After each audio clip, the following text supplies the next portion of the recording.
pay attention. It's a university, after all. A very warm welcome to the University of Surrey, first of all. I'm Professor Amelia Hadfield. I'm the head of the Department of Politics. It's my very great pleasure to have you all with us. As you know, there is a general election coming up, and I feel that as a university, we have a duty of care to the university community here and more widely. It's therefore my very great pleasure to invite all of the prospective parliamentary candidates here this evening to give their views and to hear your questions. So it's a first-class opportunity, I think, to see democracy in action. So a very warm welcome to Anne, to Zoe, to Ryan, to Angela, and to John. Ryan is, of course, not running for Parliament. Not yet, obviously. Ryan is the president of the Politics Society and has been absolutely steadfast since September in making sure that the Politics Society works hand in hand, not just with the students it represents, but also with the department. So Ryan, for me on a very personal note, thank you so much. The enormous amount of work that you have put into this event is incredible. So very, very well done indeed.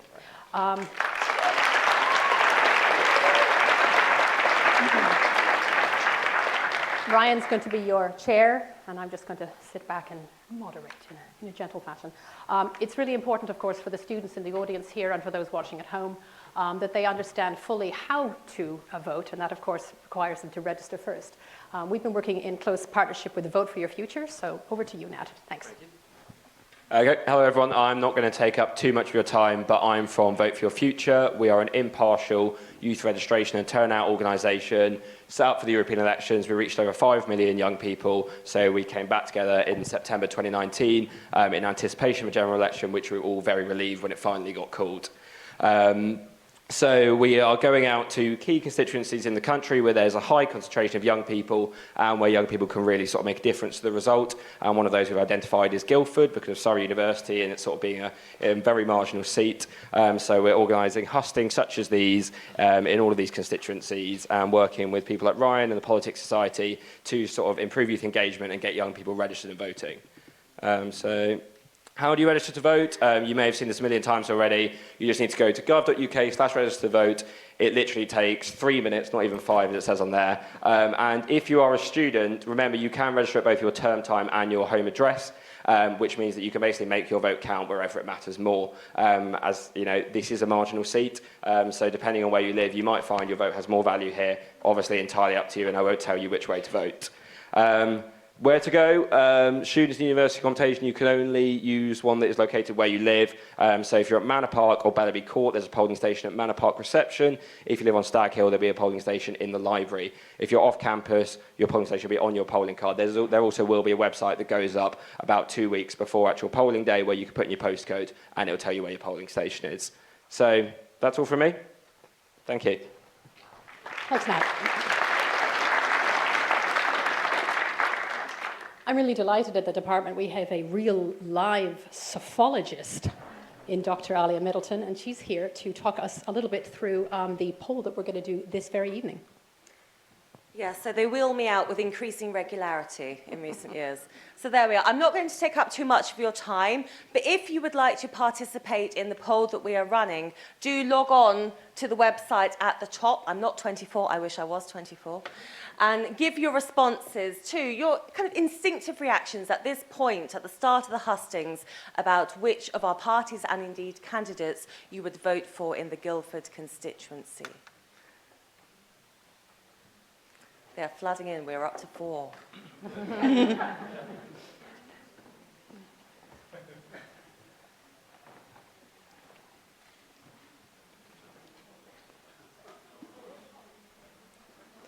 Oh, it's gone. Maybe just for the... That's okay. Thank you. There we are. Let's back up.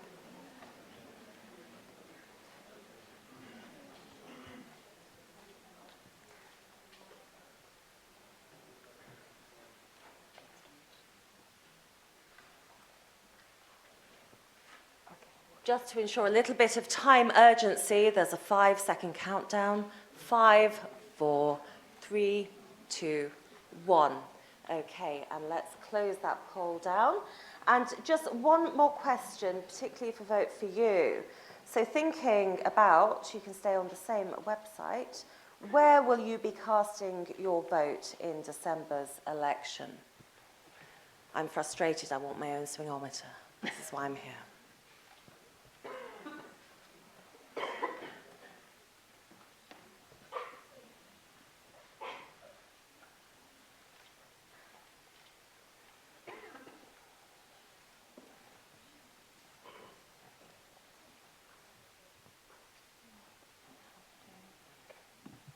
Lovely. Okay, so 5, 4, 3, 2, 1. I may be back at the end of the hustings. You will be. Thank you very much, Alia. Ryan, it's over to you. Are we on? We're on. Perfect. So thank you very much to everyone who has come and to everyone who is watching online through Surrey Facebook and Surrey Twitter through the Student Union. So we're delighted that every candidate standing has joined us tonight. I will start from my right. We have Anne Milton, who has been the MP for Guildford, Cranley and Villages since 2005, and during her time in office was a Minister for Women and for Skills and Apprenticeships. We have every other PPC here with us. We have Anne Roos from Labour, Rouse from Labour, Zoe Franklin from the Liberal Democrats, Angela Richardson from the Conservatives, and John Morris from the Peace Party. So how tonight is going to run, every candidate will have 1 minute to introduce themselves to you. They will then be asked 4 pre-prepared questions from us, and they will then again have 1 minute to answer them in turn before they have a chance to briefly challenge each other. We will then take questions from you, both in here and online, so please tweet using hashtag #SurreyHustings to ask your question online before the candidates have a further minute to sum up.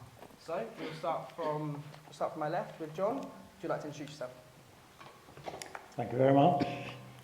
I'm standing for peace, not only because I want to see an end to violence and the fear of violence and war, but also because I fully support the attitudes, institutions and structures that create and sustain a peaceful society, which I hope ours is. Those attitudes include the full range of human values like kindness and compassion, respect, tolerance and trust. The institutions include the United Nations, the European Union, our Parliament, and the structures include such matters as education, health and social care. Thank you very much, John. Perfect. Angela? Thank you very much. Hi, I moved from New Zealand to the UK just about over 20 years ago. And I have a background in investment banking operations. I started at the very bottom and worked very hard.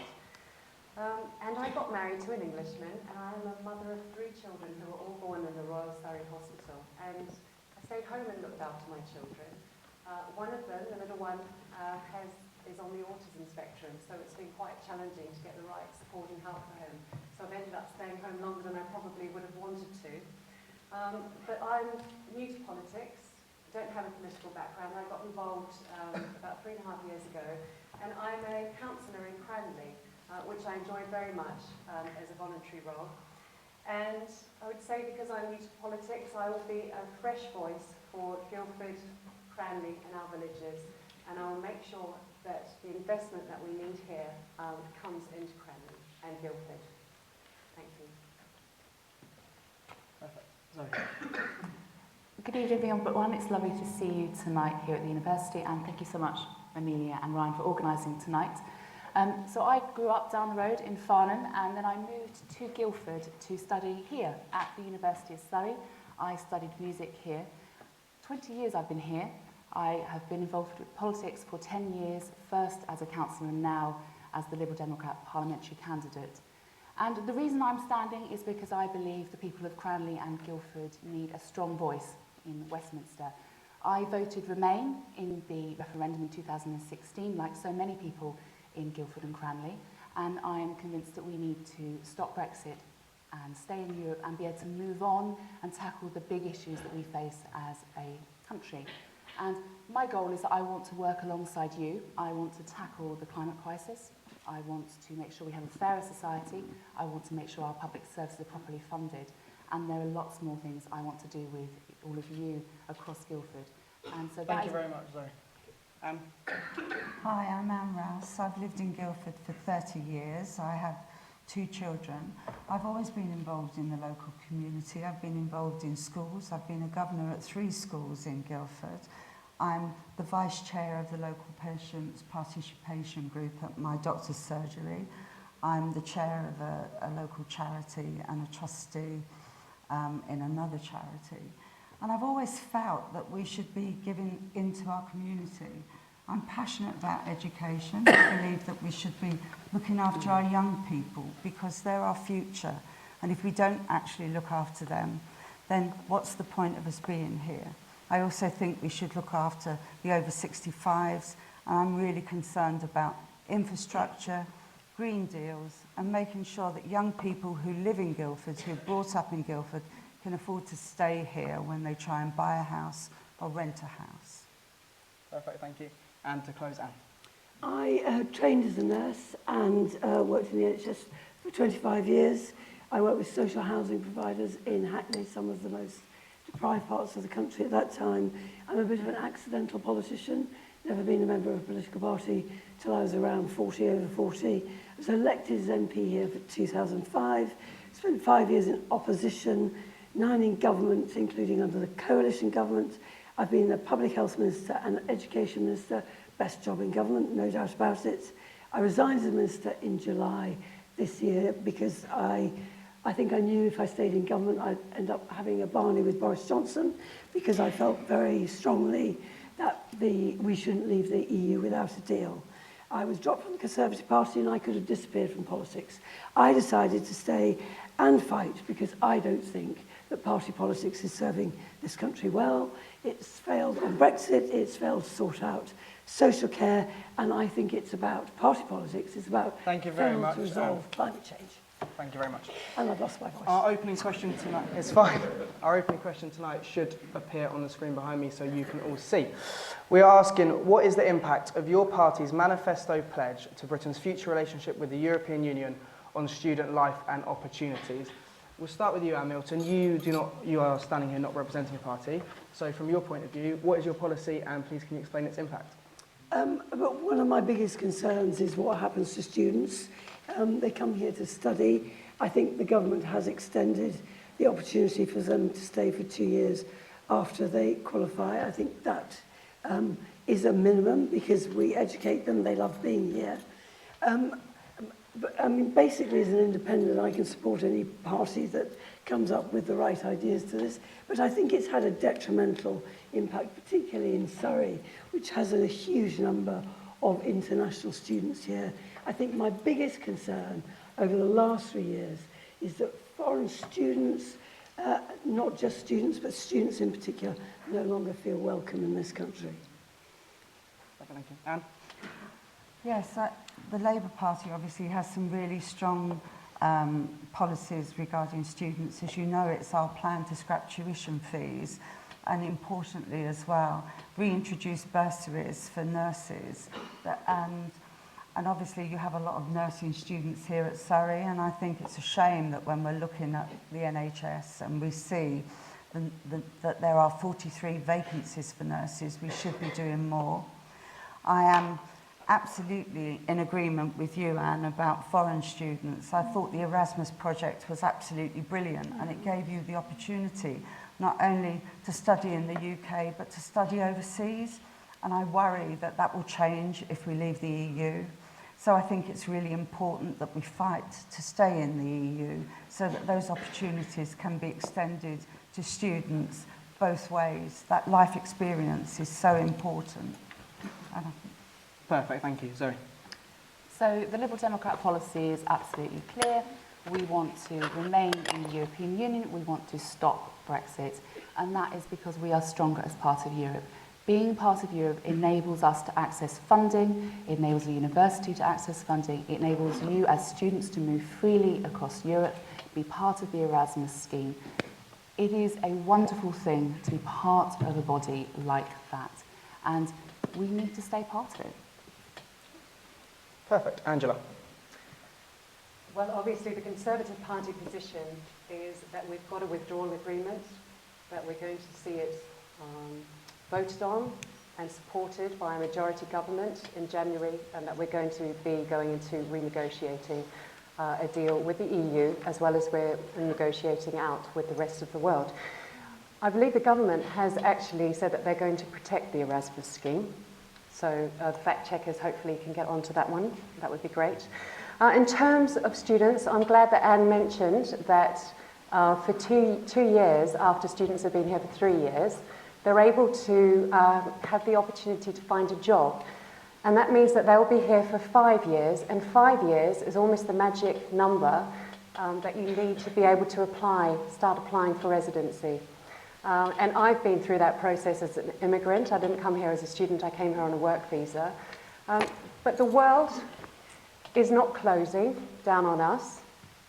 Britain is not becoming smaller. If you could just close, please, Angela. Is becoming big in the world. And the things that students care about is housing. And I think if we leave, we will start to get Thank you some very flow in much. the housing market. And Thank you very much, Angela. Thank you very much. John? The European Union, of course, is a peace organisation. It was certainly set up in that way. And I hope that there will be ways found to follow my wishes, which are that we stay within the European Union. There are 66 million of us in this country. A small number of that voted to come out. What are they going to do about the rest of us? So, yes, we need to stay in and make the union more and more effective. Perfect. Thank you. Any candidates like to follow up on something that another candidate has said? We are all good to move on. We could have our second question up, please. Would you all sitting here today be prepared to apologise on behalf of your parties for failing to deal with the climate emergencies? And what practical measures do you have in place to correct this? We will start with you, John. Your party has obviously never been in power, but do you agree that the others sitting here should apologise on behalf of theirs?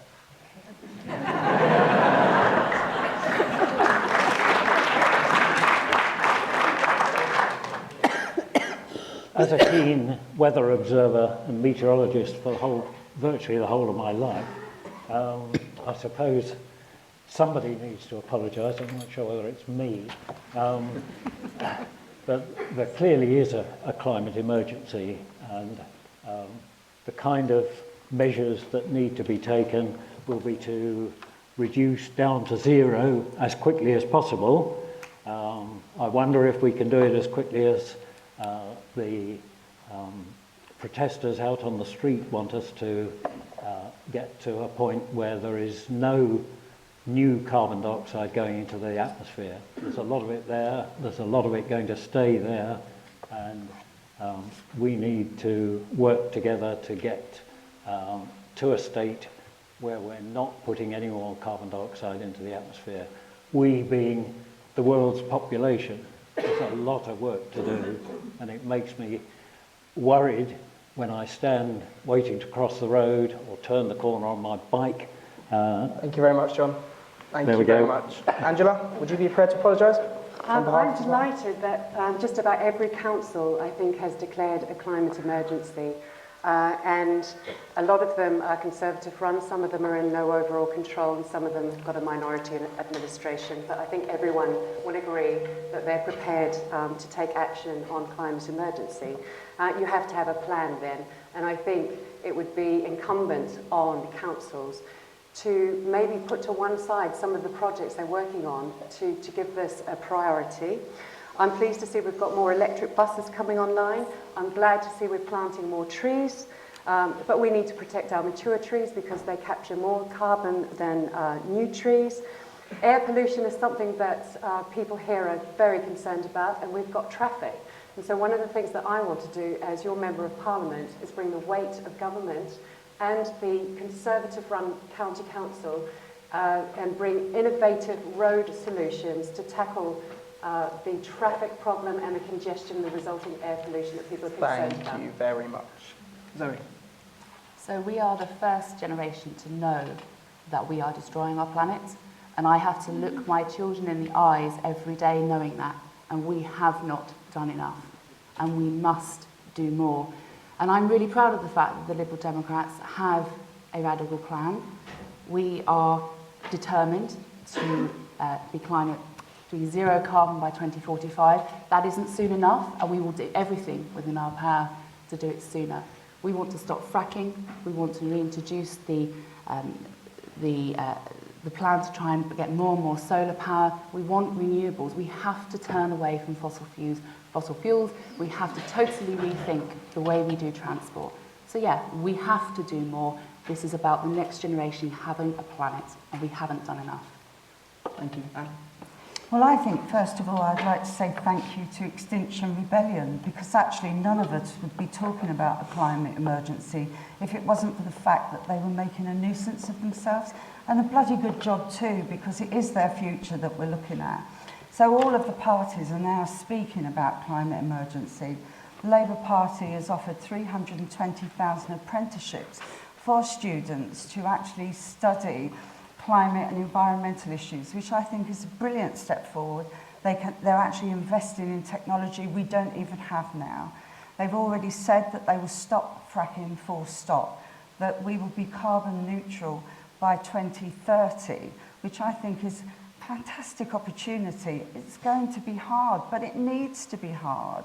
We need to get people to change their mindset. We can't all be sitting here saying, oh, we've got to do something about it, and then hop in our car to go to the shops. So we've got to look at improving infrastructure. Thank you buses, very much. Sorry. Thank you very much. And I understand here no one else has a voting record, but in government you did vote against reducing CO2 emissions and against setting decarbonisation targets. So do you feel you should apologise? Okay, so just to say on voting records, because they don't account for abstentions, when we all agree we abstain, we don't necessarily vote, it's not entirely accurate. But I would like to apologise. I'd apologise on behalf of all the political parties. This rises up the agenda and then it fades away. At every election it comes up. And we are going to have to ask people to do things they don't want to do. We're going to have to stop them doing things that they want to do. And I think one of the best suggestions from Extinction Rebellion is a citizens' assembly on climate change and ecology. I think that would have a huge impact, because in a way it gives politicians some cover. Some progress has been made, but unless we keep up the pressure. But that's why I am standing as an independent, because political parties define themselves by their differences. They gain nothing from working together. Thank you very much, Anne. Any follow-up questions from any candidates? We are good to move on to our third question, please. What do you think are the biggest barriers to sufficient mental health care on university campuses like ours, and how are you going to tackle this? Zoe, we'll start with you. So one of the things that the Liberal Democrats are saying is that we finally have to have parity between mental health care and physical health care. And one of the things I'm aware of from speaking to students here at the university is that you are having difficulties getting access to local surgeries. And that is not right, and we need to get that fixed so that you can have access to surgeries across Guildford to get the help you need at the time you need it. The Liberal Democrats have also said that one of the things we will say to universities is that you must do everything you can to prioritise mental health support for students. It is so important. You are studying hard and you are in potentially very stressful situations. We want to make sure that you have the support you need at the time you need it. Perfect. Thank you. Anne, would you like to follow up from it? Yeah, I've actually already had a couple of meetings. I was talking to the other end. That's all right, you carry on and I'll come in afterwards. Sorry, too many answers. I've already had a meeting at the university. Local GPs closed their list, so we've got a huge shortage of GPs. We were due to have another meeting. In fact, the solution on the campus is to have a health hub here. Whether that is run entirely by a local GP practice or not, I think is arguable. But you've got to have support on hand. At the moment, students are registering over in Warpleston, which is way too far away. And that needs to be counselling support, more professional mental health support. It needs to be health advice on drinking, alcohol abuse, drug abuse. It needs to be also helping with physical health problems as well. But until we get it on campus, and we're sort of halfway through. We've solved the crisis over students getting access to GPs for this year, but it will come back again next year. Perfect. Other Anne? Sorry. Thank you. I mean, it is a huge issue, and basically the underfunding in the NHS has caused a crisis not only in student mental health but in young people's mental health altogether. The Labour Party is committed to actually investing in youth counsellors as well as extra doctors so that we can actually give students and young people access and support that they need at a time like this. I think it is tricky when you're in a place like Guildford and doctors' surgeries are closing. I know that my own surgery has signed up 2,500 students this year in addition, and they're looking at ways they can support those students. I do think it would be good to have a GP surgery that was based on the campus, but there would be regular staff there that could help with mental health issues. You need to have a place that you can go and access that help immediately. And the only way you're going to get that is by having a properly funded National Health Service. Thank you very much, Angela. I've had personal experience as a mother with PAMS. My son, who's autistic, needed to be referred for help a few years ago, and the waiting list was really long. And for me, I wasn't prepared to wait, so I pretty much down tools and I did everything I could to help him, and we were able to free up that appointment for somebody else. But my issue is waiting times are far too long for young people to get the access and support they need. GP surgeries, I absolutely agree, we need something here on the campus. If I'm elected as your Member of Parliament, I will be calling an urgent meeting with a clinical commissioning group here, and I will be asking what we can do, because it's vital that people get the right support at the right time. We need to have conversations, as Anne Milton was saying, around substance use, because it doesn't make life any easier. Thank you very much. But I care about it because I've lived through it. Thank you very much. John, over to you.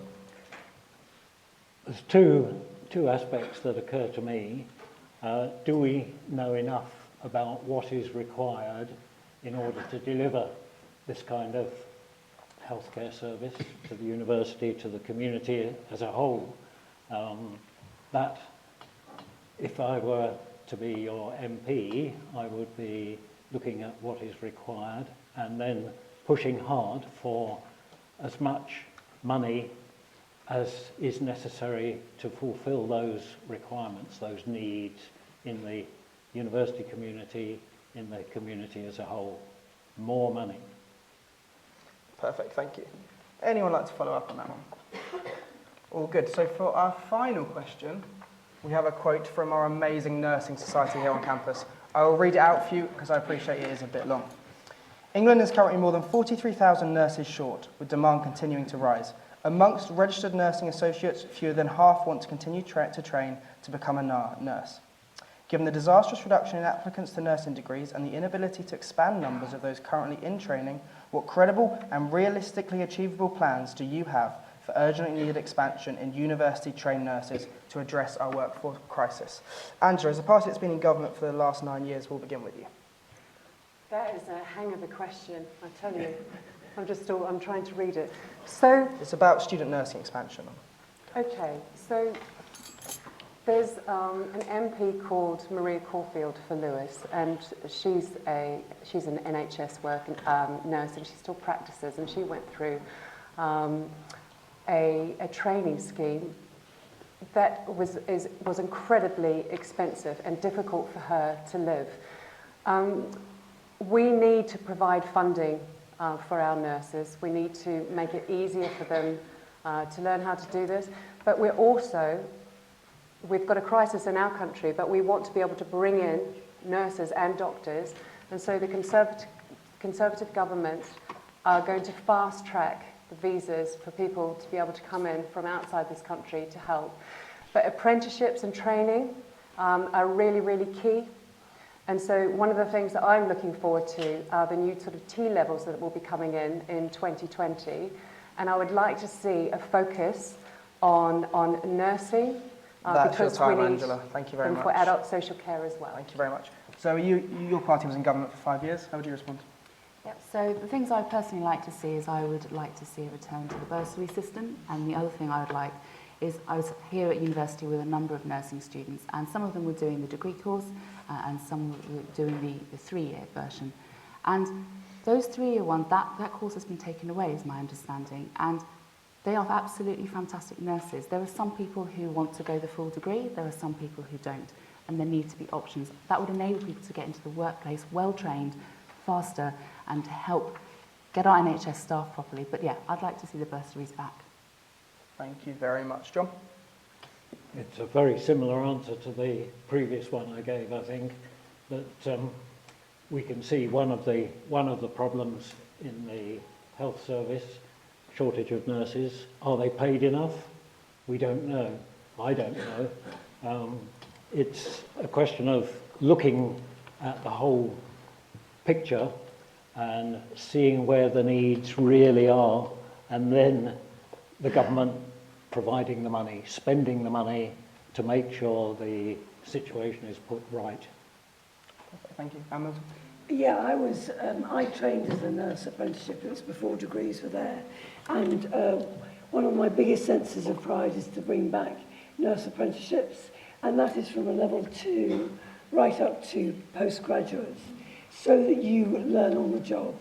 The baby was thrown out with the bathwater, and we said that nurses had to go into full-time academic study. It would still be right for some people, but nurse apprenticeships are brilliant. You don't necessarily need to have the A-level grades to get onto them. You start at the bottom, and Royal Surrey is doing them now.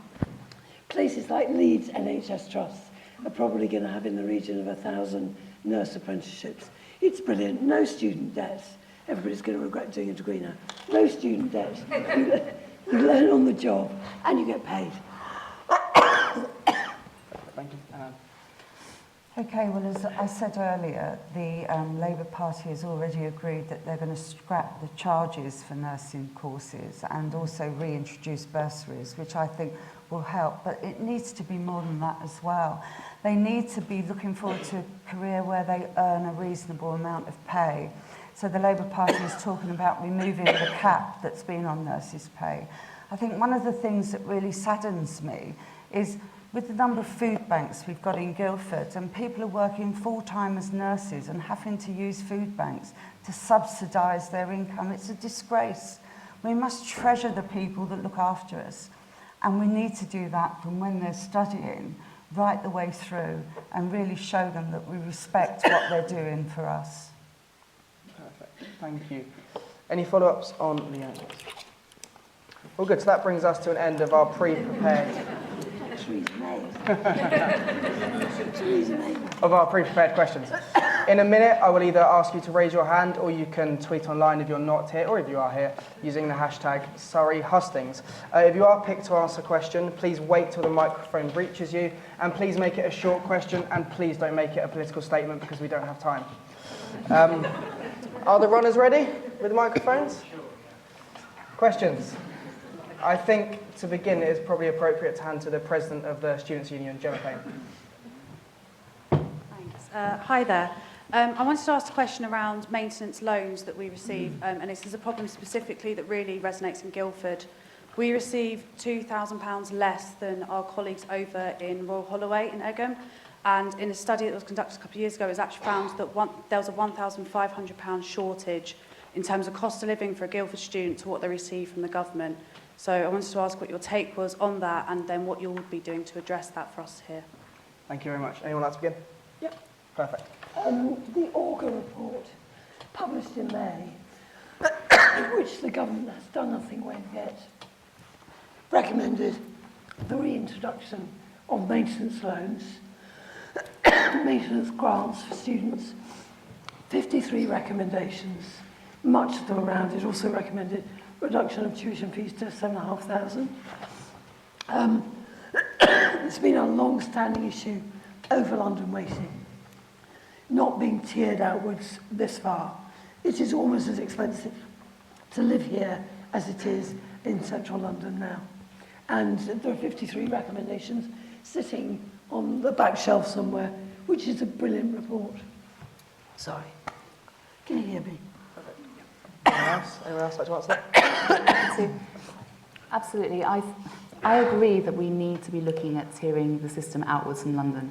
You know, we're living in one of the most expensive parts of the country, and to be asked to live on less than what's being paid to students in London is frankly unacceptable, because actually the houses are just as expensive. And more generally for me, we need to reintroduce maintenance grants rather than maintenance loans. You know, our students who are needing those loans actually shouldn't be left with that level of debt. They should have grants. And I think the other aspect of this, as well as maintenance loans or grants, is the fact that we need to look at the prices that you're paying for rent in Guildford. And one of the things the Labour Party wants to do is actually introduce rents linked to income. And it seems ridiculous that we're living in Guildford and paying the same amount of rent as people in London do. And also, you don't have the same security of tenure. If you actually were a student in a house or a flat that you liked with a group of friends, it would be really nice to know that you were going to keep that for the whole time you were studying. So we really need to sort of make landlords sit up as well and take responsibility for the fact and make sure they're maintained properly. When I knock on houses that students live in, I sometimes think, my goodness, if this was one of my daughters living here, I would speak to that landlord personally.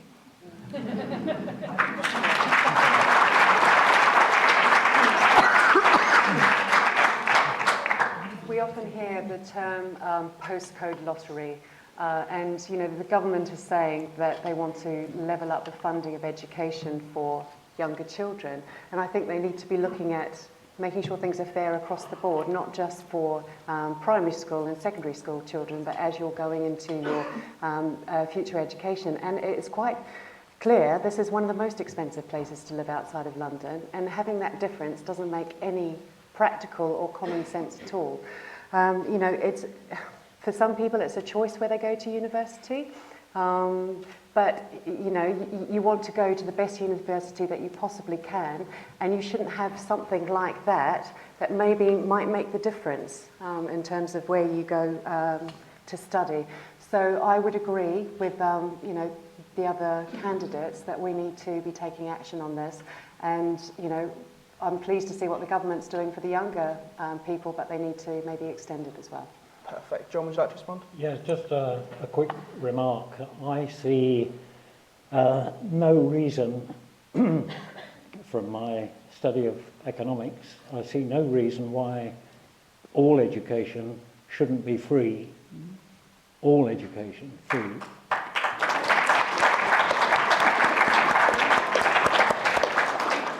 Can I just add to that, actually, if Yes. I might? Just to say, John, I absolutely agree with you, and one of the things that the Labour Party is doing is not only making university free for students, but we're also giving adults that are outside of education 5 years free study as well. Thank you very much. Can we have another question, please? Runners, get me a mic to this gentleman on the end here. Hello, specifically to, was the Lib Dem? Zoe. There's a lot of talk about how the Liberal Democrats would reverse on the referendum result. Is that to say that you would outright disregard the previous election, or would you hold or negotiate another deal and rethrow another referendum? So if after the election there is a Liberal Democrat majority government, we will take that as an overwhelming indication that the country wants to remain in the EU. If we are not the majority government, we will continue to fight for a people's vote, which is what we have done for the last 3 years. Perfect. As that question was directed at Zoe, I won't take any follow-ups. I'm going to take a question from online now, from Leon Hirsch, who says, do the candidates support reform of the Westminster electoral system? And if so, what reform would you propose? Angela. Well, it's interesting following on from the referendum question, because there was a referendum back in 2012 on the alternative vote. And it's interesting that we all accepted the result of that referendum, but we're not accepting the result of this one. So I would not support electoral reform at Westminster. Anyone who would? I would. Surprise! The Liberal Democrat says she would. Yeah, I don't think I need to go any further other than saying I support electoral reform. Frankly, the system we have now is broken. Perfect. Yeah, what I would like to say is I think the best thing about electoral reform is it would stop all this tactical voting that's going on and being encouraged by some political parties. But actually, if people felt their voice was being heard, they would vote for the party and the policies they believe in, rather than who they want to keep out or who they think they want to go in. So I do support it. I think without a doubt, the whole issue around Brexit has raised, I think, a huge number of questions about how representative Parliament is. I don't terribly like candidates standing down because there is a supposition that a political party owns the votes of that group of people. So I think without doubt, voting reform, lots of things, Angela, happened in 2012. It was 7 years ago, and the world is a very different place.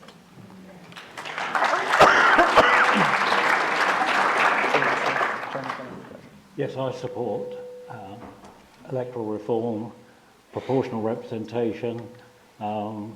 The method that I would advocate is single transferable vote in multi-member constituencies. I might stand a chance of being elected.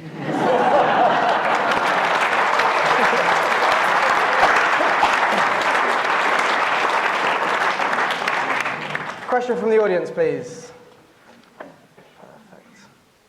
Where shall we go next? Gentleman on the end here in the blue top. And then afterwards, the lady on the row next to me. Thank you very much. As local MPs, brave time to want to be an MP, what do you think are the biggest weaknesses in your party's leadership at the moment? And perhaps our independents would like to comment more generally. And more importantly, as their local representative, how able do you think you will be in countering them? Perfect. Angela, we'll start with you. How kind. So the biggest weakness in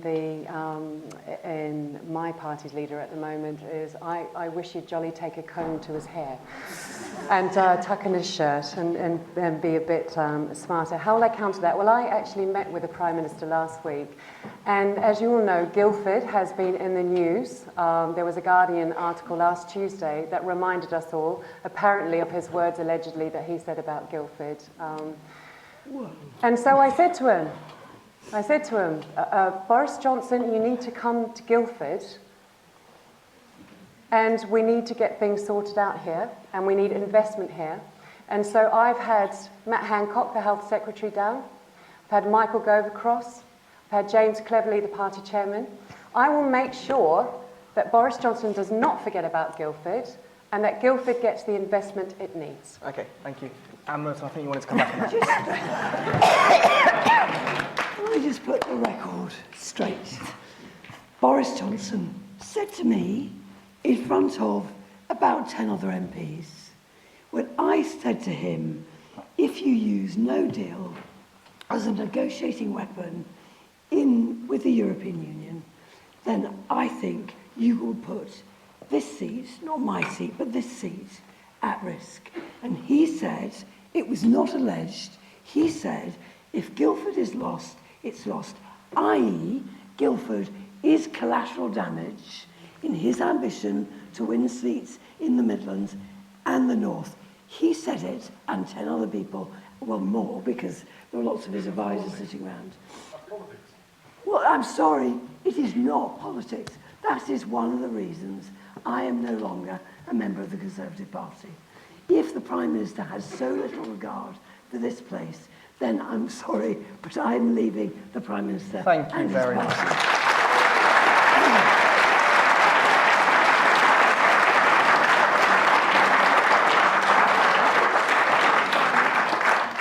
we have the question from the lady who was just next to him, if that's okay?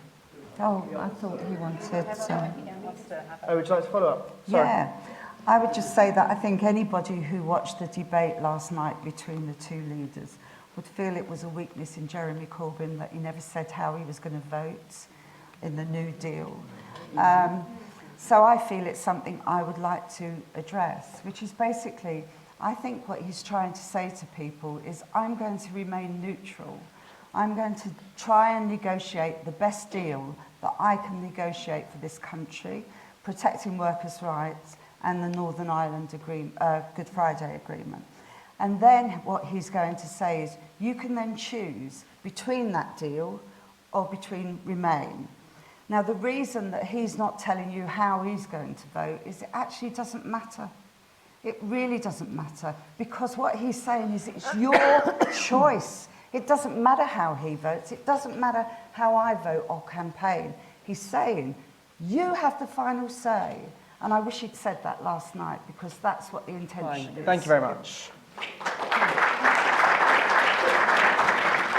Anyone else? We're okay with that. Perfect. We'll take the question now, please.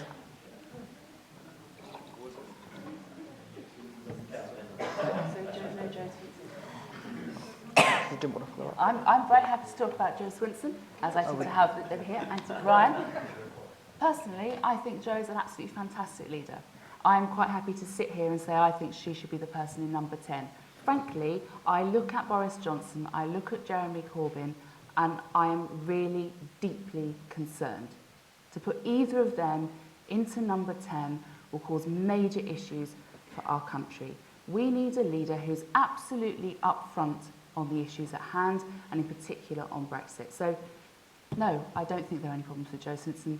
I think she's a brilliant leader and will be the right person to lead this country. When you're ready, thank you very much. I just wondered what opinion or views that people had on the rise in homelessness, not just in Guildford, but around the country, and what your party's policies are on this. John, can we start with you? Sorry, I didn't quite catch Homelessness the in question. Guildford, your policies to eradicate homelessness. And nationally. Okay, I'm going to pass. Pass, okay. Angela? You'll start receiving my literature through the door, and one of my pledges is to tackle homelessness. I'm doing the Guildford Action Sleep Out for the second year in a row. I've been to different parts of this country as a Conservative campaigner, and it's one of the things that's actually upset me is the amount of people who are rough sleeping. I want to bring together the great charities we have and the councils. They're the people who will be able to help, as well as us and the community, for rough sleepers to be able to access the services that they need, the support they need. It's something that I feel quite passionate about, which is why I'm glad that I'm not the only candidate here tonight that's going to be sleeping out on the 29th of November, and I hope some of you will consider joining us. Thank you very much.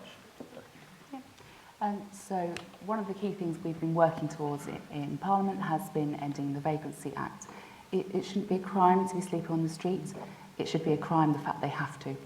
You know, part of the problem is unaffordable housing. Part of the problem is also that there are hostels that are unable to take people because they have addictions and serious mental health issues, and we need to tackle that. And part of my role as MP will be to work not only in government to get that moved forward, but also with local councils to help them, help charities and help homeless people to get into hostels, to get into new homes, and to get jobs as well. Well, I'm really proud to say that the Labour Party have said that they will provide 8,000 homes for people that have a history of rough sleeping and homelessness. And I think it's not only that, it's actually looking at the reasons why people are homeless, actually addressing the mental health issues. I hate it when I hear people say, oh, they're scroungers, they're laying there so that they can beg money as we walk past. Nobody wants to sleep outside and sleep rough for the fun of it, just to earn a bit of extra cash. We should be addressing the mental health issues that have put them there. And the only way we can do that is funding our social care system and funding our NHS and providing some homes for them, which will actually take them off the street and keep them safe. Thank you very much. And Milton. just to back up a bit of what Anne said, all the time I work with social housing providers, that was often with homeless people. And the trouble is, we think they're a homogenous group of people, and in fact they're a very complex group of people with a multitude of problems and issues. Some of them ex-military personnel, some of them with mental health problems, some with drug addiction problems, some who've been just chucked out of their home by a partner. But I think the other issue that hasn't really been touched on is the hidden homeless. So that is often young people. I mean, the YMCA in Guildford do a lot of work with them who are sofa surfing, but essentially have no home to go to. They may well have left because of abuse, sexual or physical abuse. It could have been family breakdown. It's a very complex issue, but you won't solve it by just providing them with a home. If you don't put the backup support to help them get back on their feet. Thank you very much, get a job. Anne. Thank you very much. Question from this side of the room, please. Perfect. Lad at the front here. Yeah. Thank you. I believe it was in 2017 that a landmark academic study found that over the austerity years of the coalition government, there were 120,000 preventable deaths. Do each of your party's candidates or independents believe that austerity does cause preventable deaths? And if so, why should we continue austerity and why should we have suffered it in the first place?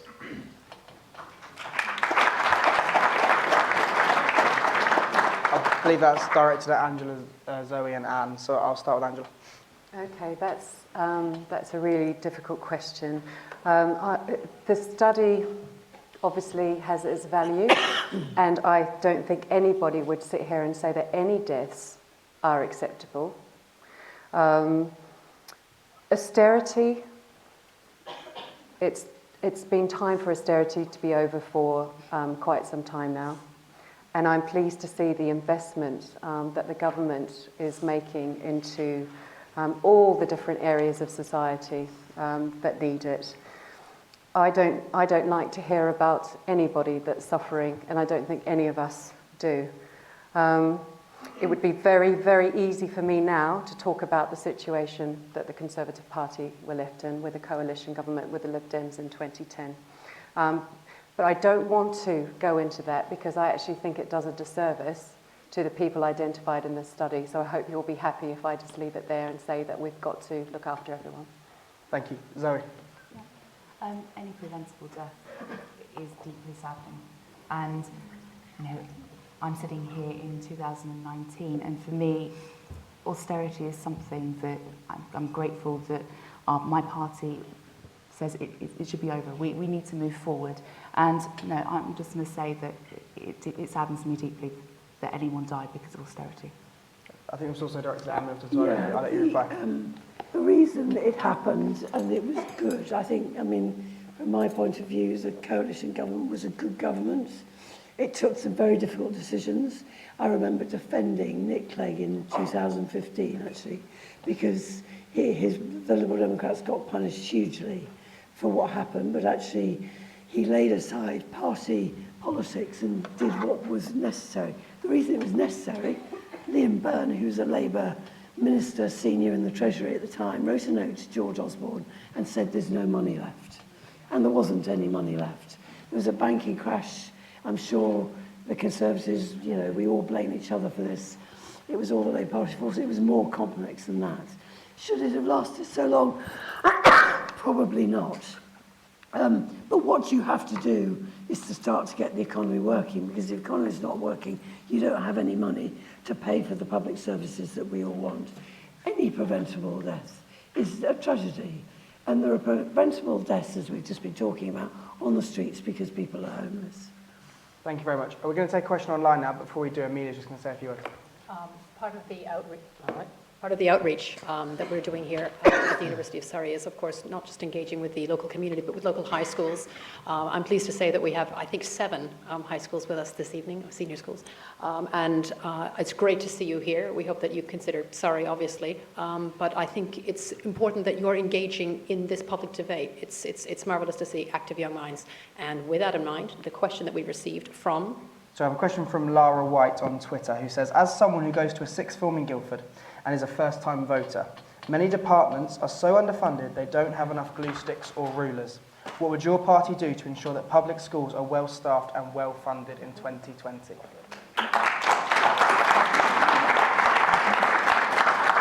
you just repeat the second half of that question? The second half of the question was, what would your party do to ensure that public schools are well-staffed and well-funded? Perfect. Zoe, we'll start with you. So we are absolutely determined to reverse the cuts to education.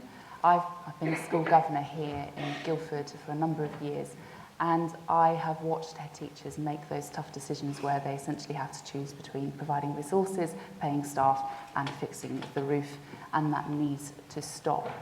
And we also, part of that is that we need funding to be going right from our youngest through to sixth form as well. So yes, we'll be looking to stop the cuts and enable schools to be properly funding their classrooms, their repairs, and part of the Brexit bonus that we all hear Liberal Democrats talking about is we want to use some of that money for capital investment into schools, and that's really important.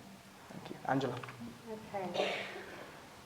Well, I'm pleased that the Conservative government have recognised that schools need to be properly funded and the investment that's going right across the country into all schools. I'm assuming that Laura meant, when she said public schools, she meant state schools, as opposed to, yeah. Could be slightly awkward. I believe that teachers are going to have an increase in their salary, so that after they qualify and they go in, their salaries are going to go up. I think properly paying teachers is very important, but children need to be able to have the right tools to be able to learn. There's so many different things that we need to look at in terms of investing in schools. Particularly for me, the government are putting in £780 million into special educational needs. Having a child with autism, it's incredibly difficult to get the right access and support. So, you know, there are several things around education that need investment, but I'm pleased to see the Conservative governments are tackling it. Thank you very much. John? As I've hinted before this evening, I see no reason at all why the government shouldn't fund education and the other public services as well as the needs are in those services. There's no need to restrict the money supply going into education to the other services that the government is responsible for. It shouldn't hide behind the word that we heard over here, austerity. It shouldn't be talking about investment, because for me, investment implies that you want a profit. We don't want to profit from education monetarily, do we? We want to profit in good citizens. Thank you very much, John.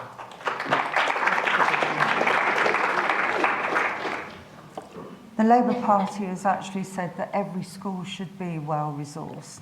It breaks my heart when I look at the way that some autistic children are actually treated when they're put in cubicles in classrooms because their behavioural problems are so bad there aren't staff to deal with it. It's a disgrace. We should all feel ashamed about that.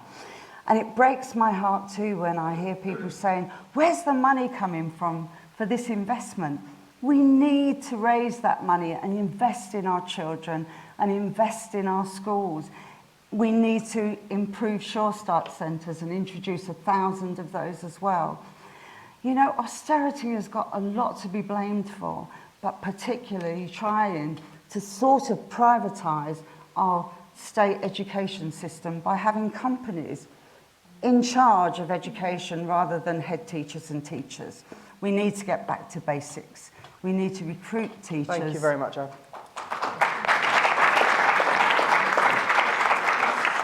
Funding for people in sixth forms is usually subsidised by the rest of the school. And in fact, it's not just school sixth forms, it's a standalone sixth form and further education colleges. So the trouble is, further education and school and standalone sixth forms always get forgotten out of this equation. And actually the kids, particularly in further education at 16, are often the kids that need the most help to be honest, they're often kids who've not done well at school, haven't thrived in that environment. And the further education system post-16 is suffering as badly. And it has had reduced funding. In fact, the word CAS is slightly misleading. It's the per pupil funding you've got to look at. What has actually happened is more money is being spent on education. The trouble is the number of children has gone up enormously. So it's a funding per pupil that has gone down. The biggest correlation of poor health. Thank you very much. We are pressed for time, so I'm going to take one more question from the audience. Where shall we go? We will end with Alan Sutherland, the CEO of our Students' Union. Traditionally, in university elections, we tend to finish with a yes or no question, so that's what I'm going to give you. Let's suppose one of you lucky candidates becomes the Secretary of State for Communities and Local Government, and a planning appeal lands on your desk. The University of Surrey is going to plonk 1,000 homes on Blackwell Farm on the Hog's Back. It is your decision as the Secretary of State to let that go ahead or not. Are you going to tick the box that says yes or no? We will stick to yes or no answers, please. And Milton, we'll start with you. I'd have to see the application, Alan. You can't say yes or no. Okay. I think we need housing. We need. Oh, I've got to say yes or no. Lots more to say. Yeah. I don't think I can say yes or no. You can't say yes or no either. No worries, Zoe. No. We'll reject your question, Alan. Yeah. I feel like I need to phone a friend or something. No, it is incredibly difficult, and I'm sorry, I'm going to go with these lovely ladies here. I can't answer that question. It depends on the application, doesn't it? It has to be right for Guildford. It has to be right for students. It has to be right for the university. It has to be right for Guildford. Perfect, thank you. We still have no answer. Angela? Yes, it's in the local plan. Thank you. John? And yes, we need the homes. Thank you very much.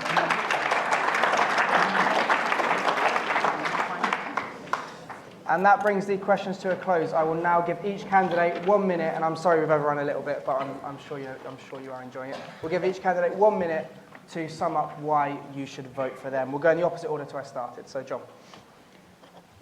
The reason to vote for peace, I mentioned right at the beginning. What I will just mention in the last minute is the 8 pillars of peace on which peace rests.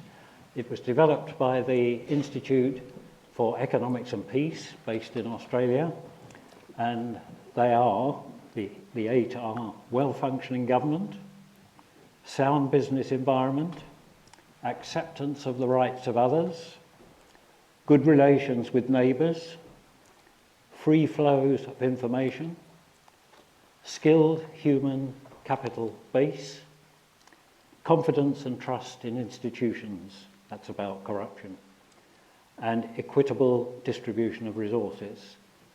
That's what we concentrate on. Thank you. Angela. Every day I'm out knocking on doors and talking to people, and the message that I get is they are so fed up with politicians, and they are fed up with the stalemate that's been going on in Parliament over the last 3 years and their inability to actually come to any sort of decision. They want to see Brexit done, and so that we can deliver into the things that really matter for the people of this country. If people want to have another vote on Brexit, let's see it delivered first, and let's see how it goes, and then if people want to campaign for another vote, please do. But seriously, there are so many important things that matter to the people of this country, and if we keep going on and on about Brexit, we will fail to deliver for the people of this country. So if you vote for me, I will vote with the government, get this done, and we will carry on with our lives. Thank you, Angela. So I'm having exceptionally different conversations on the doorsteps of Guildford and Cranley. I'm out every day, follow my Twitter. Absolutely, so am I. If you vote for me, you're voting for someone who is passionate about Guildford, who's passionate about remaining in the EU. And if I can sum up my campaign in 3 words in terms of the local issues, it's I want a fairer, stronger and greener Guildford. So I'm asking you to vote for me. Put me into Parliament, I'll be your strong, fresh voice in Westminster. Thank you.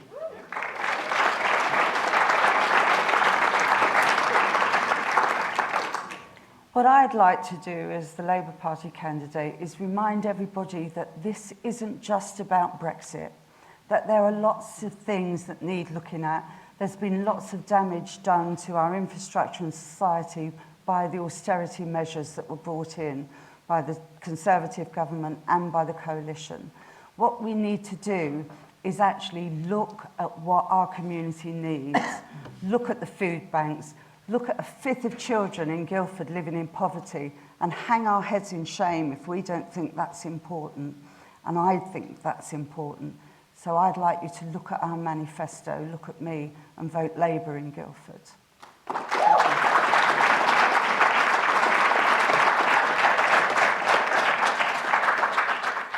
I think party politics has failed. People are fed up and frustrated, and we've seen a little bit of this tonight. If I was elected, I will vote for what I think is right for our local area, free of all the binds that tie everybody, maybe not so much John, around this room. But I think the most important message I would give you is I chair the all-party group on women, peace and security, which is about the role of women in post-conflict reconstruction. Democracy isn't perfect in this country, but we have a democracy. We are free to have this discussion. If you do nothing else, on the 12th of December, I care less about who you vote for and more that you go out and vote.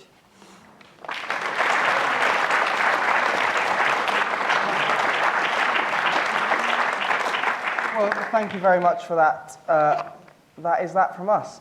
Thank you for putting up with us, thank you for coming out, and thank you for those who have watched online and asked a question. I'm sorry if we didn't get to you, if you did have a question. Just before we finish, Alia, do you want to check and see how we've been doing on the poll?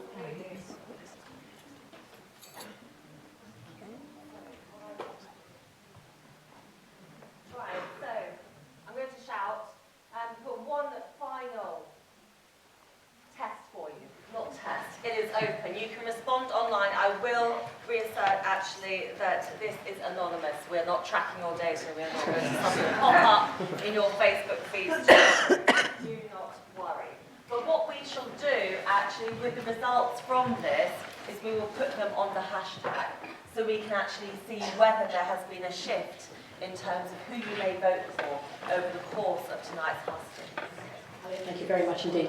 On behalf of the university, on behalf of the Faculty of the Arts and Social Sciences, I have to say that because my boss, Graham, is right there. Thank you much, Dean. And to all the students, particularly the Paul Sock Society and the very many volunteers who have helped make tonight successful, as well as all of the prospective parliamentary candidates. In the words of Edward R. Murrow, good night and good luck. One more thing. Guildford Dragon, Martin Giles is here, and who would like to, I'm really reluctant to suggest this, but I'm going to do it anyway. You'd like to interview students. Well, there's lots here. So please come on down and accost nicely, Martin. Thank you all very much. Good night. Thank you.